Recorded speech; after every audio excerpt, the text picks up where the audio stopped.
the the flow of surprises.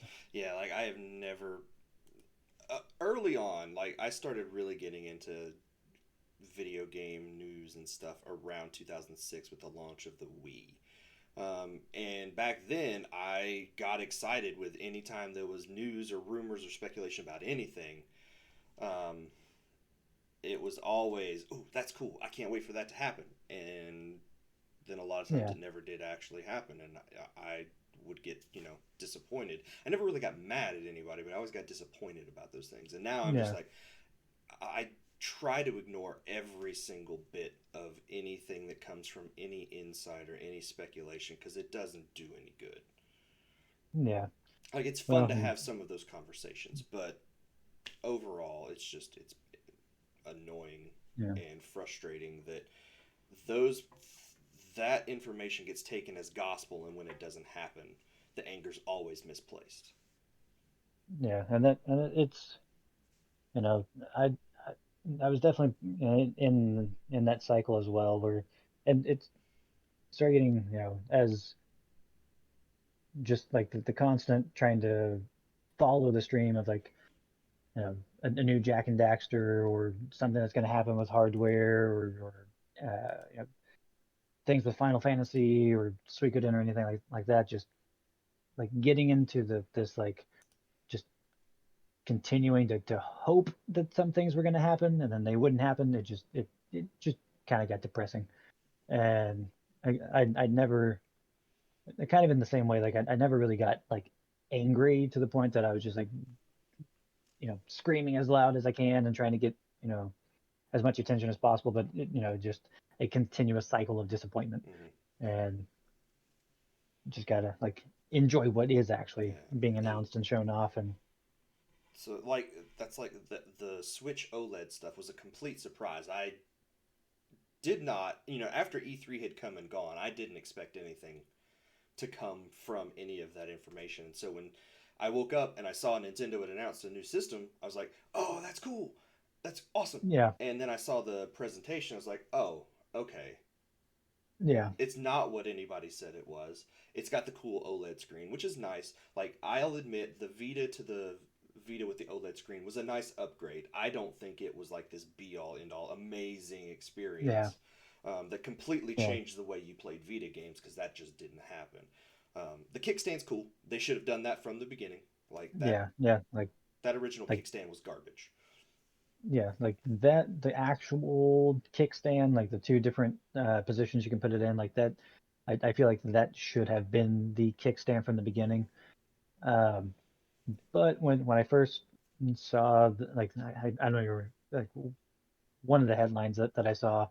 It was the first one that I saw about the OLED, and I saw that I was like, oh, Nintendo's like, is this the actual Pro? Like, were people correct? Like, was this like? And then reading about, it, I was like, no, they were They not. were not. I mean, they were sort of right. There was some information that was correct, Yeah, obviously, um, but for the most part, the big points that people would have been really excited about completely wrong. They did. yeah, We didn't even mention it originally, but they doubled the internal storage from 32 to 64 gigabytes. yeah, It's still not enough. They should have no less than 256 in that thing. Um, yeah, like, like 128, maybe you could get away with that, yeah, because a lot of Switch games are still fairly small. It's only the third party things that get really really big. So maybe 128, but 256 is what they really should have had. And then the wired and internet stuff, like you can get a dongle for the current Switch right now, so that's not like a huge thing. It's just nice to have it yeah. already built in. Well, and I think like I haven't personally played it, but I know some people were pointing out that stuff like Age of Calamity, I guess it runs pretty pretty badly on the Switch, and I guess like I haven't had too that would many be problems with it. okay. That's like I said, I haven't actually like played it. It just some people are pointing out that like I guess frames drop or whatever, Yeah. um, but stuff like Fire Emblem. One reason that I didn't play Three Houses in handheld mode was the fact that the text was It so was so so small. tiny. Yeah. phenomenal game, but I played that 95% of the time on my TV because the the screen in handheld mode, it didn't seem like it was optimized for that. Hmm. And it's like the text was too small, the just everything happening on the screen was just too small. Um, so maybe the OLED screen would handle stuff like that a little bit better. Um, I but kind of wonder if we're starting to see Nintendo shift from a console business to just focusing more on handheld because all of the upgrades and the enhancements, well, not all of them, 90% of them yeah, are all dedicated towards handheld mode and not docked mode. There's very little that does anything to enhance the docked mode experience. The and, Wi-Fi and I, or the wired internet connection is the only thing that I can think of that really yeah, enhances that experience. and that's I kind of wonder if they're kind of looking at sales data of just the standard Switch versus like the Switch Lite Hmm. and seeing, hey, we're selling so many more, light units than we are uh, just the The normal the standard model. Switch.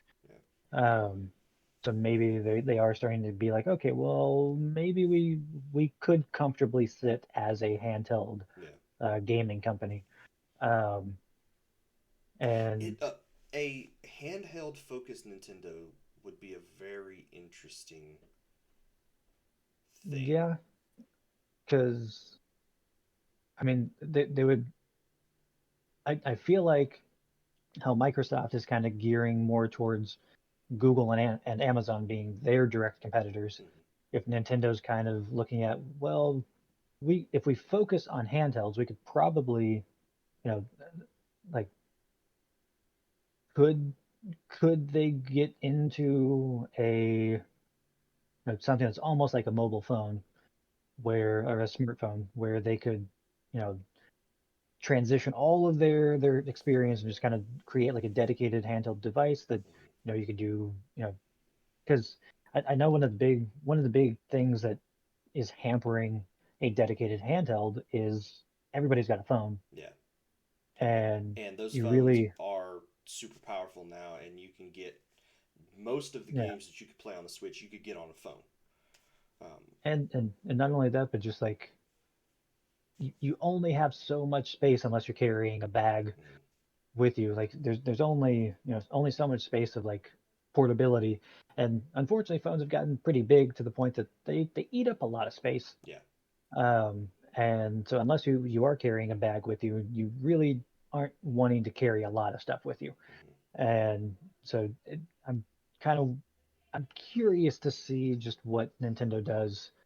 Um, Not saying that they're necessarily giving up on the home console, but one of their biggest markets is Japan, and Japan does not like home Yeah. consoles. They're a handheld market. They and that's one market where like they can sell 10, 20, 30 million units in just that country. Yeah.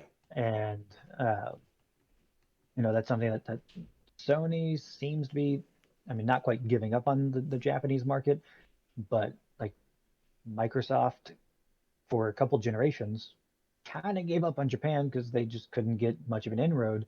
But it's just that the Japanese audience just doesn't buy home consoles anymore.